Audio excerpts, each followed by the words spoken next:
Hi, Lydia. Nice to meet you in this format. Yes, hi Thank, Claudine. Really nice to yeah, be here. thank you for being here. Yeah. So we're talking about the Maga here, the woman that emerges after transitioning into menopause once she has completed the transition and her sort of first 10, 15 years in that state of no longer cyclical, no longer bleeding, going more with the moon. And yeah, how are you landing in that place? How is it for you to be a Maga? Thank you. Look, it's been a great journey so far. It's been about 2 years since I went into menopause, maybe 2.5 even.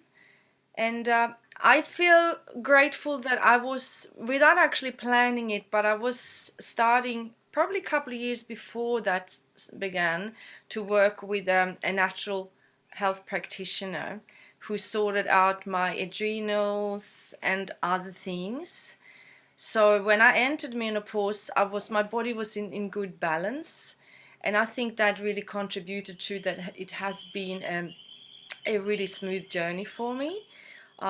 What I heard from her was that a lot of women enter menopause with adrenal fatigue and things like that that can make symptoms a lot worse. So for me, it's been really cruisy. I've had good energy all the way through, and been feeling really good. I think what started some things I noticed for a while was, and I was also reading some things about it, and just seeing that I think it's that all of a sudden all hormones can be transformed into cortisol in an instant. Mm, And from the moment mm, I read that, I started to be aware of that. So, I mean, it can work a bit both ways. And I noticed that I kind of got quicker, kind of a bit, stressed or anxious. mm, But that's actually shifted a bit now. I think the more I became aware of that, I just start to work with that so that I notice like, okay, this is a moment to slow down and breathe and just take my time to move, through things. So I feel like an increased, need to be aware of pacing myself. Not because I don't have the energy, but just because it feels like yeah, it's needed. It's required for me to just be sort of more mindful with how I plan things, and just, yeah, just really more listening to my body and listening to my energy, I feel. And I think, I mean, for sure there's also stages with, and I think I might have just gone into a next stage or something, which I'm wondering whether that's something to do with my back. Actually, it started on the eclipse. My back was getting funny, and I've never had back issues, so I feel mm. like it's again asked for me to kind of look deeper and just really, yeah, see where it's heading next. It feels like it is a time of transition, definitely in many different ways. So, yeah, just on this journey. Yeah, thank you. Yeah. Yeah, I can really relate, particularly to the last piece that you said about the back is coming in, and so there is a new aspect. I find that I've been in menopause since 3.5 years now, and I just Mm. find that I haven't just landed. It's just a journey, a deepening journey, as I guess as life is, Yeah. but also us settling into this new hormonal configuration that is moving in my body, which Yeah. is so different to the cyclical woman. Yeah.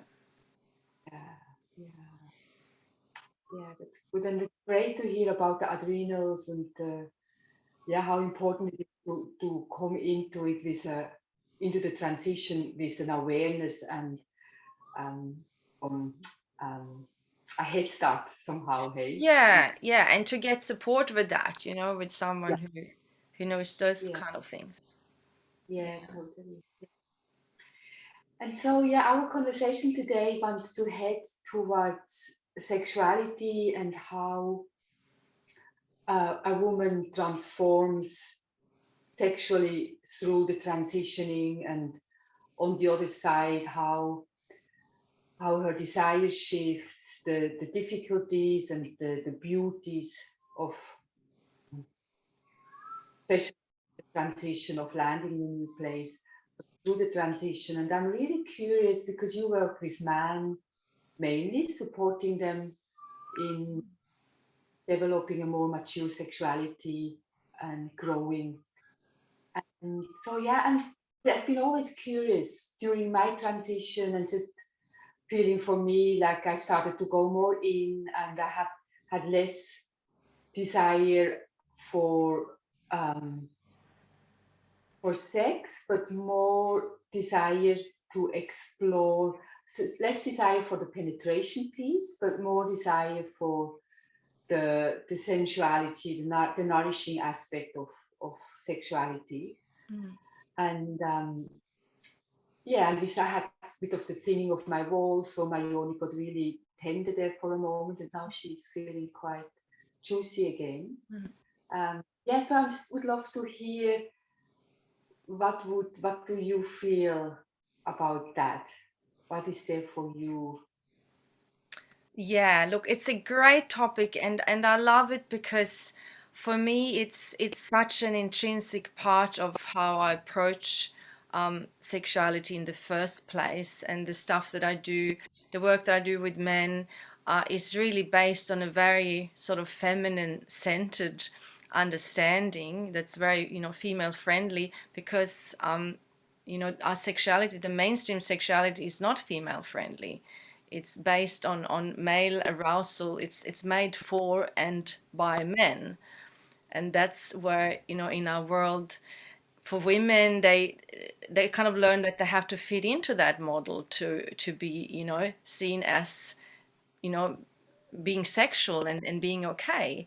And for some women, I mean, that works for a while, or it works in the beginning, when you're young and those kind of hormones are flowing. But from what I hear, for most women, that start to change, for some later, for some sooner, for some often even like after childbirth, it starts to change. And that kind of mainstream approach to sex, which is mainly based on excitement, friction, focused on orgasm, it's not so interesting anymore, and that's where I feel the mainstream model doesn't have an alternative. And what it seems like is that a lot of men and women, they get to that point then in the relationship where it's like they don't want the same thing anymore. The woman doesn't kind of know they both don't know an alternative, so they often assume then that they're just not into it anymore, or like she assumes that I don't want sex anymore, I'm just not sexual anymore. And the guys kind of feel, abandoned and frustrated, and don't know where to turn to, to get, the desires met. So they then often turn to porn or sites where they can, looking for something, to fulfill that thing that's missing then in the relationship. So I just find that that's such an incredibly unfortunate result of, the world we live in when it comes to the education that we got about sexuality. And there's not enough known about different kind of sex and intimacy, which is much more sustainable and much more basically adapted to be able to enjoy for the rest of your life. So Yeah, yeah. So yeah, so to explain that a bit, what I'm talking about, obviously you know what I'm talking about. So it's an approach that's much more tantric. It's much more present in the moment. It's not geared towards reaching climax or reaching any particular goal. It doesn't need a lot of friction, and it doesn't need excitement. You don't actually have to be like fully like super pumped with, those kind of hormones, but it's okay to even just want to be open to closeness, and have the willingness to want to connect in that intimate space. So that's a very different way to connect intimately. A lot of people haven't experienced that. So that's in essence what I share with the men that I work with, because that approach is very, it's much easier for women to feel comfortable with. But it also happens to be the thing that helps men to resolve quite a few of their common challenges, because that mainstream model causes a lot of problems, basically, For men yeah, and for women. both men and women.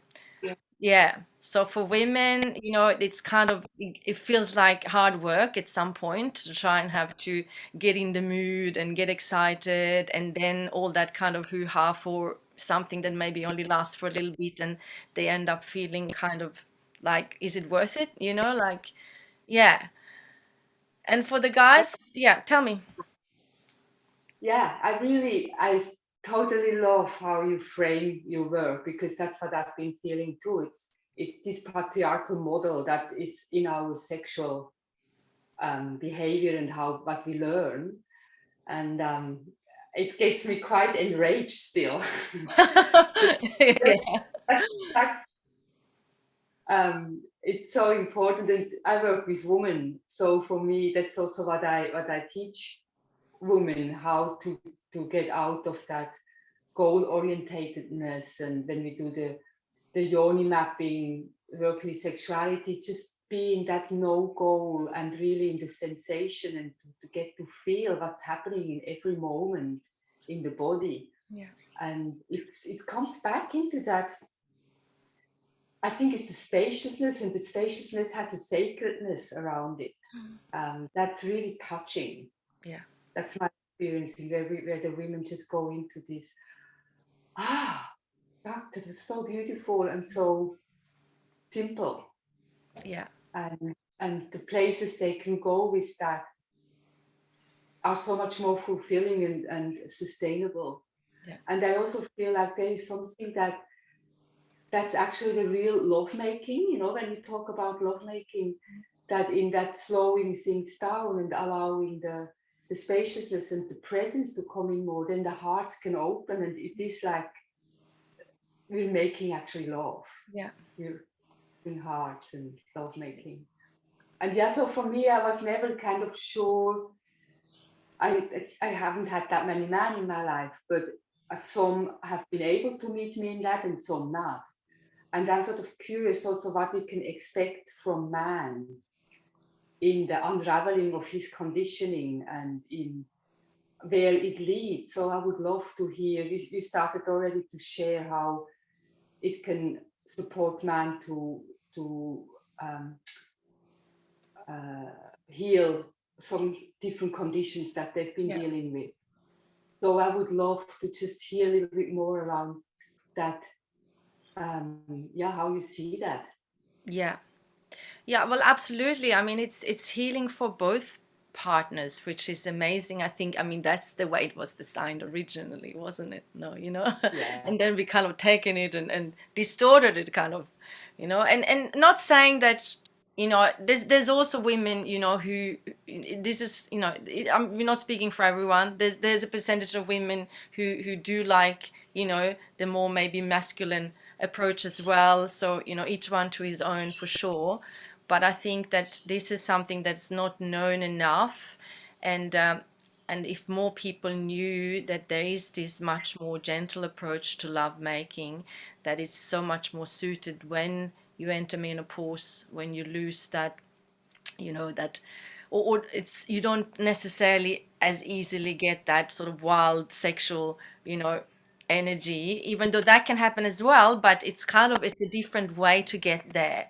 It's like we need more, connection is much more important, time is more important, and all those emotional factors are more important.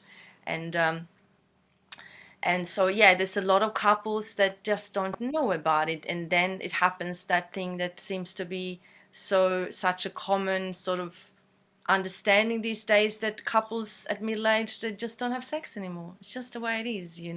And people even make jokes about it. And that, I think, is, something that, we have a responsibility to change. Yeah. So, yeah, so for the men, I mean, from a woman's perspective, you know, if you're with a man who doesn't, you know, you haven't kind of quite discovered this yet, then definitely something to start to talk about first of all, you know, to, you know, and to find out, you know, a way to, you know, to go through the transition from that goal-oriented sex, and it can be as simple as just slowing down and not try to reach orgasm, you know, just forget about trying to reach orgasm and just really slow down, like several times slower than you would normally do it, you know, even still lovemaking, you know, even just stopping and being still. And for a lot of guys, that can be triggering because there's so much linked to performance, being good enough for the guys, you know. He thinks he has to do something that's like the male energy in essence, like, you know, action based, directional. So for him to let go of that is often quite a step where it can seem like, I don't know about this, you know, like this is weird kind of. Whereas for the women, it's often more easy transition. It just comes more natural. So that's something where you can, I mean, reassure him that you just enjoy the space of connecting, that nothing needs to happen, you know. Can we just be still like this and embrace, you know, I don't need to orgasm. I just enjoy being together, you know. And that can be, of course, with or without penetration. But it's important there, and that's where it links in with the work that I do, because so many men then they fear that, oh, I won't get an erection if we slow down. So that's where, you know, the soft entry lovemaking is really helpful to know a little bit about, because you can penetrate also without an erection when you do it with a bit of lubrication and just gently and slowly. And then there's position you can hook up in with the legs so that he doesn't slip out. So you can actually stay still for as long as you want, even without him having an erection, and still, you know, stay together like that. And that's what can be then also very liberating for the man, to know that he doesn't have to have the stress about, you know, making an erection happen, because for most guys, whether they're young or older, if they stop and stay still for a while, you know, they will lose the erection, and or it will come and go, which is also amazing, you know. So this is where, for the guys who struggle with erectile challenges, it takes away the pressure of trying to make an erection happen. You don't have to try and make it happen, you know. You can enter soft, and quite often what happens then is that the erection comes back once he's inside the woman, you know. So for guys with erectile challenges, this is really helpful for them to learn the soft and still approach to lovemaking. And same for the ones that struggle with early or premature ejaculation. That also helps them then to last a lot longer when you're still, when you're not just doing the friction-based sex.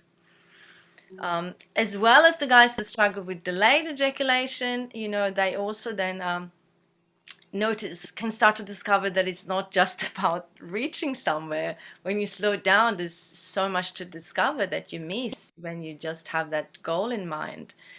So it's kind of win-win, whichever way you look at it, you know, is what I find with this.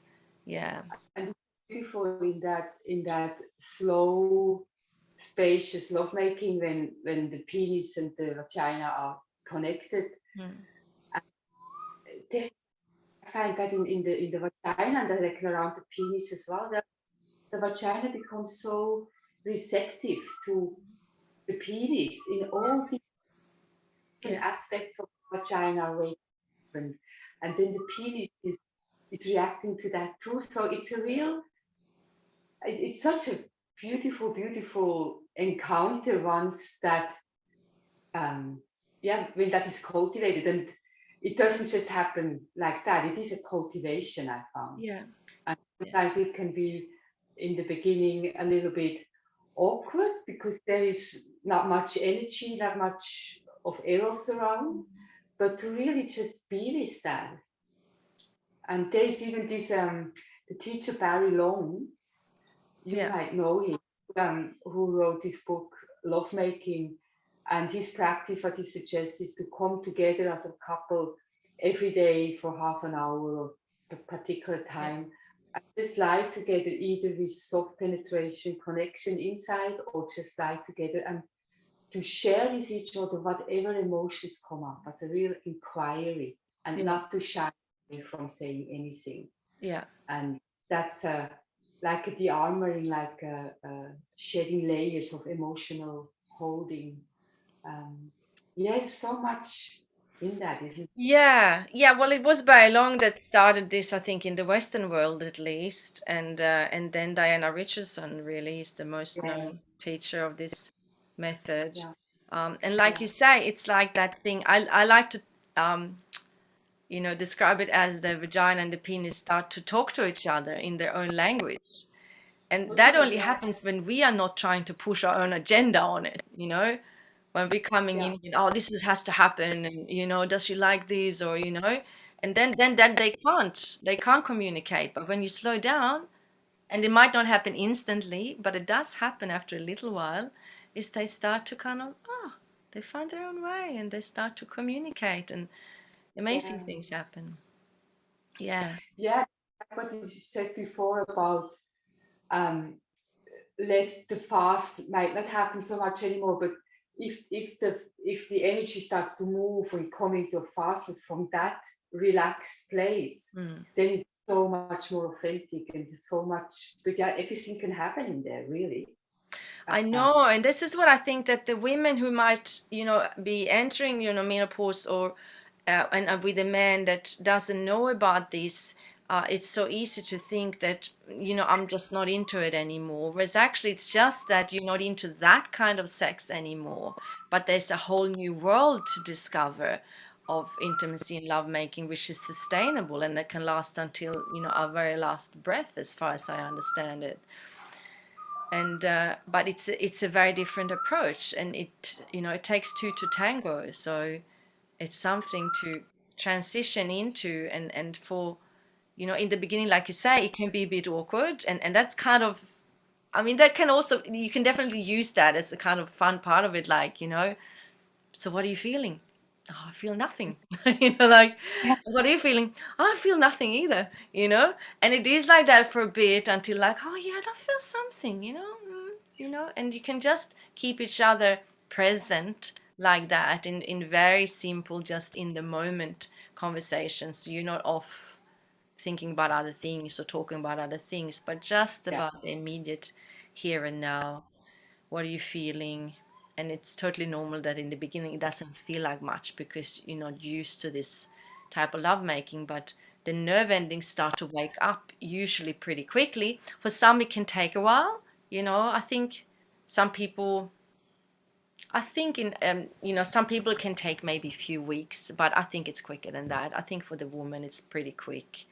So it's a bit of a commitment to approach sex, not from a perspective of do you feel in the mood to have sex, but more like as a meditation in a way. Like, you commit to a time to meet and just be available for each other during that time, without expectation. Yeah. And I think so far we've been talking mainly about the penetration piece. But what I also really love is like how many different ways we can approach that. I Like know.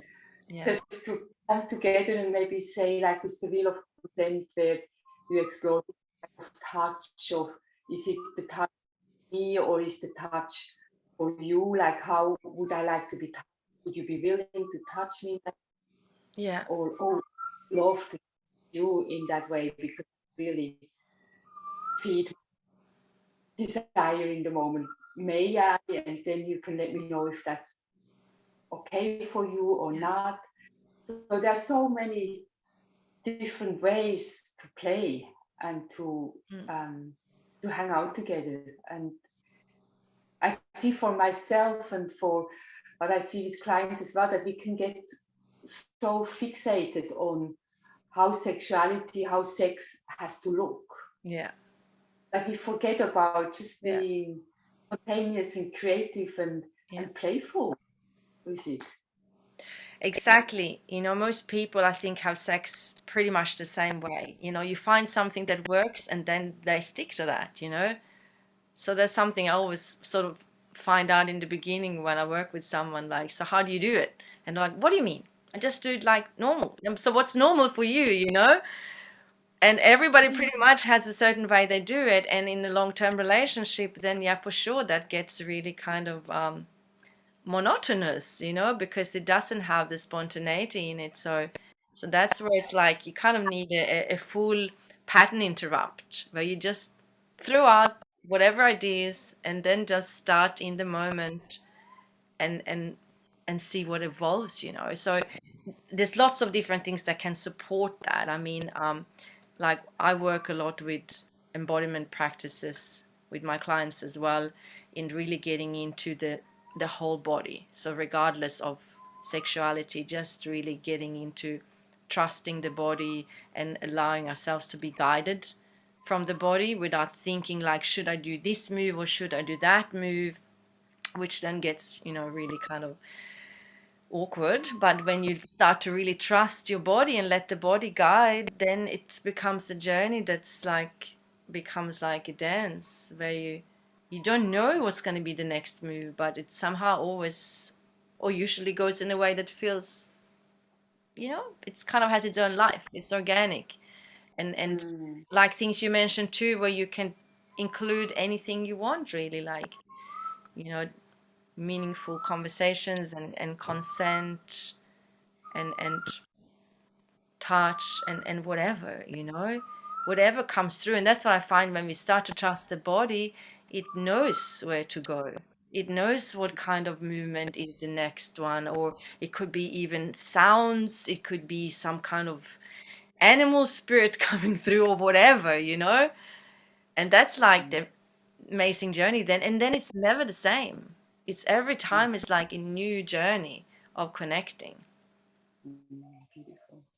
And yeah, I'm glad that you mentioned the sound, because sound is so, as I know, for women, for the feminine aspect of for man as well, it's like the relationship between the throat sound and the Yeah, yoni, and how with the breath and the sound is so yeah, important. yeah, And how we in a couple we inform each other through our sound on a very deep animal instinctual level. Just yeah, hearing the authentic sound of the partner lets us know where they are at, and it supports that deep body knowledge that you're just talking about yeah, as well.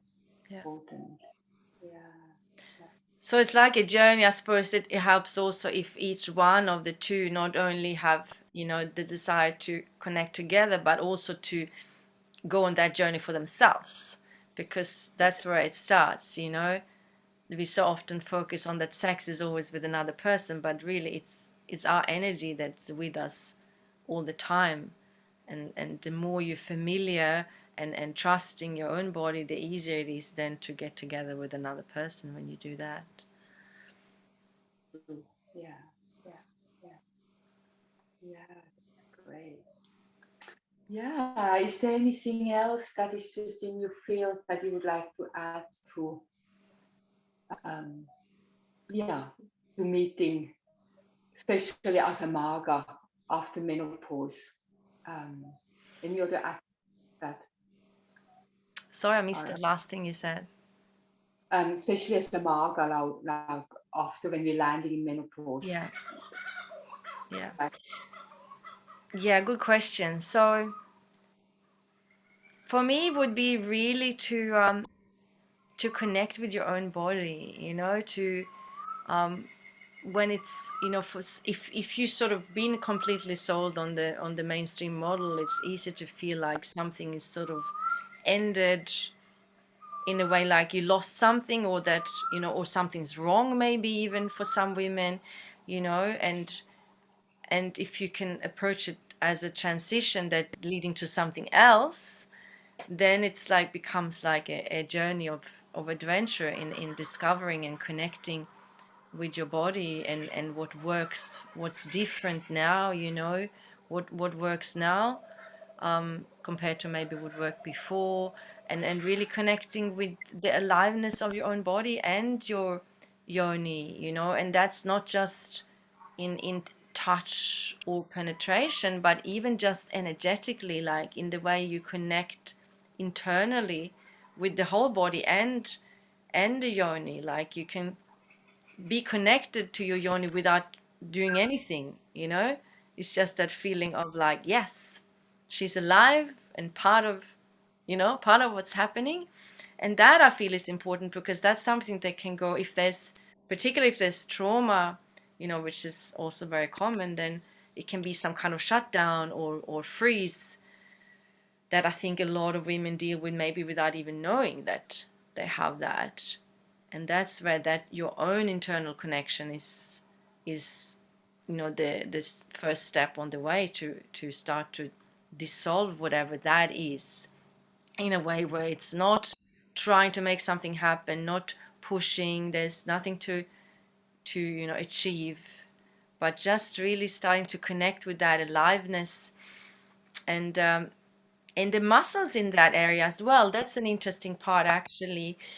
Whereas, you know, I don't work with women directly, but there's others that do, like yourself and others, where it comes to actually training the vaginal muscles, and that's intrinsically linked also to the ability to lubricate in menopause, for example. So a lot of women, you know, experience changes there, and then that becomes a barrier and a sensitivity, where there's something you can work with through training the muscles of the vagina. I think it's Kimamami. I think I saw a post of hers where she was talking about that I thought, like, yeah, that's really cool. She said, like, you know, it's the women that doing her work noticed that they were literally starting to gush, you know, even in menopause, just from starting to work the muscles. And it's like with any part of the body, if you don't use it, it's kind of, you know. So to keep it alive, you know, to really keep it alive, and first of all energetically connect with your yoni, and then, you know, as much as you want through touch or beautiful oil.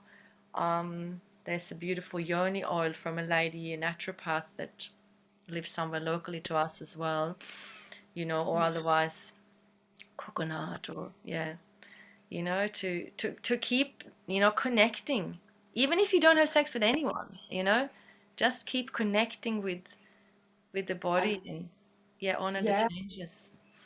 yeah, thank you, Nita. That's so important. And actually, to if you don't date anyone, if you date anyone, but also date yourself. And I feel like as a woman, especially when, because the in the cyclical nature before, around ovulation time, and the estrogen and the progesterone is high, then there is this natural desire for women to wanting to have sex, because she wants her eggs to be fertilized, and so nature brings her into that wanting Yeah, desire state. But in menopause, that's less happening on a hormonal level. It's more on a we are more uh, refined somehow from a hormonal level, and more regular.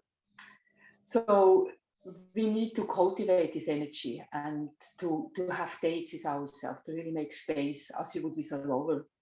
yeah, I say, like, at least once per week for an hour, and maybe another shorter sessions. I love to have an yeah, hour, 2 hours sometimes, to just go in there and hang in there with myself and explore and play, and sometimes it's like that, sometimes it's different. It's just, yeah, there's so many ways. And yeah, I totally agree with the muscles. It's so important also for the organ prolapses yeah, and everything. Because as we age, everything starts to come down. So to look yeah, after our core muscles and connect them into the yeah, pelvic floor and into the vagina, it's incredible, the shift of energy. I've just done a course with Laura Doe, who is a local pelvic floor exercise specialist, yeah, Yoni Love, called her work. And yeah, it's great, and it's amazing to go in there. I mean, I've done a lot already, but just to go in there more precisely, and to actually see which muscles trigger stuff in me and which ones are easy to train and Yeah. where I need more relaxation and where I can start to train. So yeah, it's quite a complex aspect. I mean, it's great to just start to use them more and to train them, but then to start to become aware that there might be some triggers coming up or suddenly that just a, a real aversion against working with those muscles and to be aware of, okay, now I need to go gently and just hang in there more energetically and Yeah. maybe hold the part just with my hands and explore emotional aspects or just letting go and then slowly come back in. It's Yeah. for me, Yeah, yeah. beautiful. And like you say, to really go slow, and sometimes just like the quality of just holding, is so underrated. Like there's so much healing and respect for your body in that. And I think, probably most women, even if we have memories of having experienced trauma, it can be lifetimes, and all of those things are in the body, and there's so much we can, it's like you say, it's easy to come up against a barrier and then maybe think that, don't go there. But if you actually do take the time and slow down and connect, then things can start to unravel and the freeze can Mm, start to thaw. But it has to yeah, be done in a very gentle way, and where you're the only one really that knows your body there, where you can really work with mm, trusting yourself every step of the way and feeling what's right for you. And that's where I feel, I mean, that's what I think we've lost a lot in modern day culture, of being able to really trust that the body knows, but we need to connect with the body for that memory to come back. I mean, look at animals, they know how to stretch, they don't go to yoga classes, they know it. And so do mm, we, our babies know to swim, we know everything, but we need to come back to that connection for those, all of that to reveal. And that takes a bit of time and attention and presence just to be with ourselves. yeah, yeah, yeah. So beautiful. Thank you, Nitya. Yeah, yeah. Thank you for asking the questions. And I just have one last question because we are just in that slowing down and self practice um, subject. Because for me, like I tell my women to hold their yoni, hold their heart, and just before going to sleep, to tune in, breathe into it, feel here, sort of to really um, foster more of the intuitive wisdom from the inside out, and like what we just talked about, the defreeze and the, the connection with the yoni. Mm. Is that something that you suggest to the man too, or how is that? Um, how Yeah, do they? absolutely. Yeah, Yeah, yeah. yeah, absolutely. And what I wanted to add to that also is that, for a lot of men, it's easy from the women, and that's part of, I think, the conditioning, to think that, oh, the men are just, they just want sex, but it's definitely changed for them as well. And that's something that I think is so beautiful to acknowledge, that whereas the young guys can often like have erections left, right, and center, regardless of the circumstances, at a certain point it start to become very important for them too, to have an actual real connection. Otherwise it doesn't happen, the body doesn't do it, and they get really perplexed with that first, because they think that they should function just like a machine. But actually, I'm like, that's not a bad sign. It's actually a good sign, and that your body's showing you that everything needs to be on board. You can't just have sex because you think you should, and without having a real authentic connection. At that, a certain point in life, the body starts to say, no, I need more than this. I can't do superficial sex anymore. So yeah, so for the guys too, it is a transitioning. So that's, both have so much to benefit from taking off the pressure of having to perform and do it in a certain way, and just start to trust the body again to show us how to, cultivate the intimacy and the connection. Mm, So, yes, for the guys, very similarly, to connect with the body, trust the body, hold themselves, connect, self-pleasure from a place of not trying to reach orgasm, but just really being with themselves, being aware of the sensations along the way, and massively slowing down. Mm. And in doing that, then everything starts to come up, you know, like emotions and things that have been suppressed, and yeah. Yeah, gorgeous. Good, thank you. So yeah, maybe we stop the recording here and then we can just say goodbye. Yeah, beautiful. Thank you so much. This is the great. I love this topic, and hope the people that listen will get a lot out of it.